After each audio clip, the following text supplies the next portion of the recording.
When I got my Avalon vt737, I felt like it was that moment where I went from being an amateur at recording to going to the pros. It was like that final piece of the puzzle that I stuck it in and the picture in front of me was complete.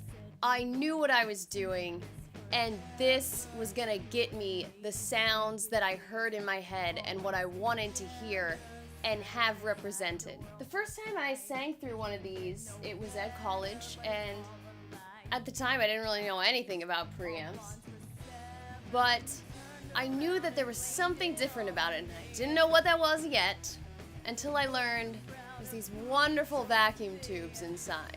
Today, so many things are digital. Everything's digital pretty much, and it sterilizes and crystallizes things to perfection, but it never sounds the way it does in an actual environment. When you bring back that tube warmth, it brings back this element of life that's so missing from so much music nowadays. I usually pair this with my Neumann U87 for vocals, and it just gets me the sound that I want to hear the most often.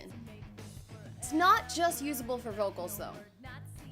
If you use the high Z input on the front, it will give you a great bass DI sound.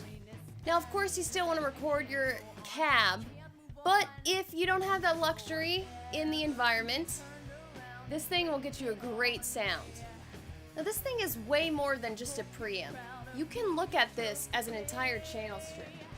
The compressor is wonderful on it. I usually, go between 2.5 and 4. I always like just a light compression anytime I'm tracking. But I've noticed so many times it saves me where there's a point where it's about to distort and it just pulls it back a bit. It's gorgeous. The EQ settings are very intuitive. There's tons of different options, and you can select to times 10 the frequency so you can get even more turny with the knobs and get the sounds that you want to hear. I'm always doing this. Oh, a little more preamp, a little less. Oh, I gotta go back and forth. And why is that?